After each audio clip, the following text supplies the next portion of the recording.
Hoy en Seguridad Total, entrevista con el nuevo presidente de Colombia, Juan Manuel Santos, antes de ganar los comicios. Le preguntamos sobre la lucha en contra del crimen organizado. ¿Qué pasó en Colombia? ¿Qué podemos aprender aquí en México?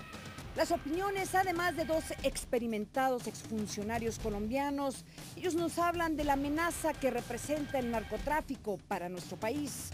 Además, un gadget antimotines y porque la seguridad es responsabilidad de todos, nuestra cápsula semanal de defensa personal.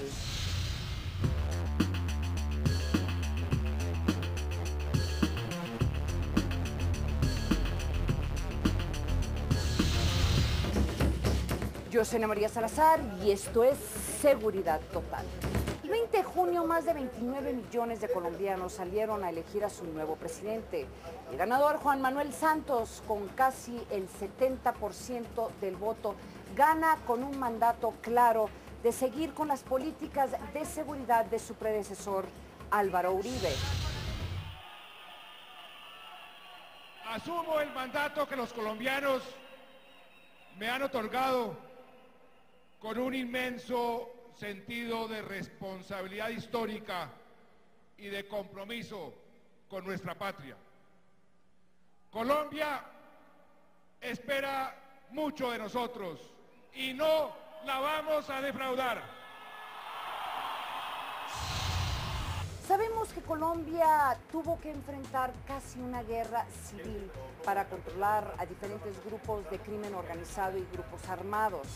Aquí la pregunta es, ¿qué podemos nosotros aquí en México aprender de la dolorosa experiencia colombiana? Pues tuve una oportunidad de entrevistar a Juan Manuel Santos antes de los comicios electorales. Este es un hombre que no solamente tiene mucha influencia política, pero viene de una familia de periodistas, es un reconocido economista y sobre todo tiene un concepto muy claro de cuál debería de ser los pasos que México debería de tomar para enfrentar a estas organizaciones criminales. Esto fue lo que nos dijo aquí en Seguridad Total. Lo que está haciendo México fue lo que hicimos en Colombia hace ya algunos años. Nos costó mucha sangre, nos costó mucho esfuerzo, perdimos a nuestros mejores hombres, a nuestros mejores periodistas, a nuestros mejores jueces, a nuestros mejores policías, a nuestros mejores políticos. Pero si no hubiéramos hecho ese esfuerzo, hoy la democracia colombiana no existiría. Ante la política actual del presidente Felipe Calderón de enfrentar a los grupos de crimen organizado haciendo uso de las Fuerzas Armadas, ¿no debería de ser la Policía Civil quien ejerce estas funciones en México? Pues no sé por qué dice que debería ser solamente la Policía Civil cuando el problema es un problema de semejante magnitud.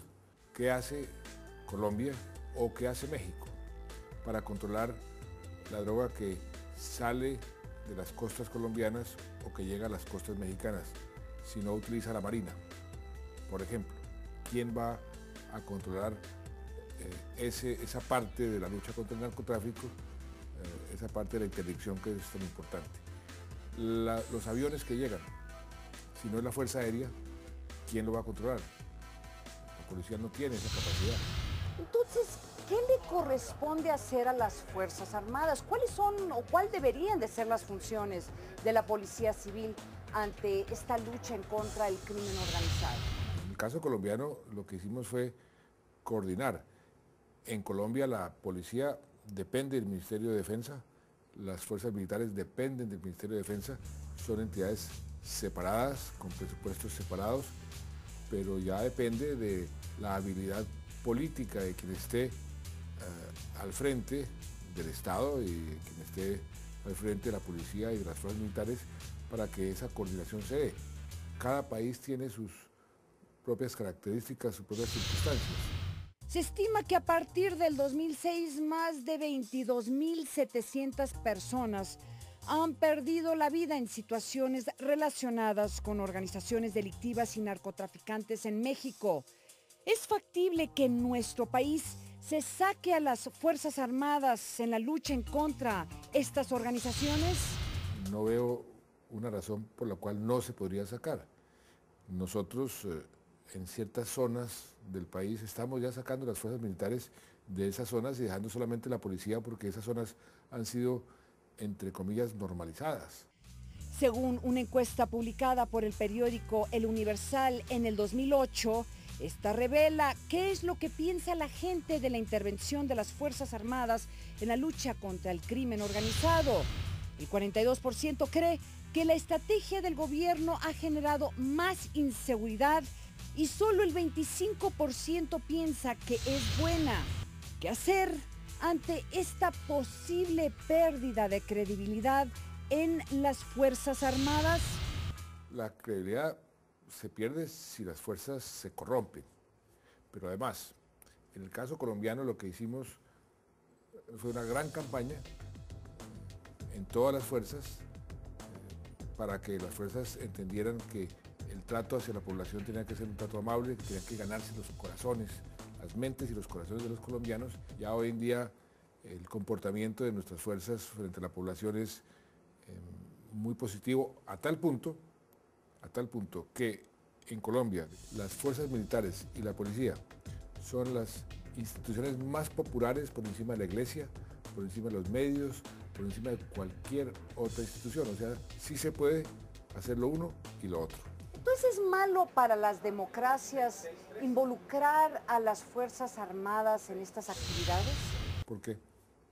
Es peor para la democracia que las mafias se impongan. El 70% de la cocaína que entra a Estados Unidos lo hace por Ciudad Juárez, la más violenta urbe de México y el mundo.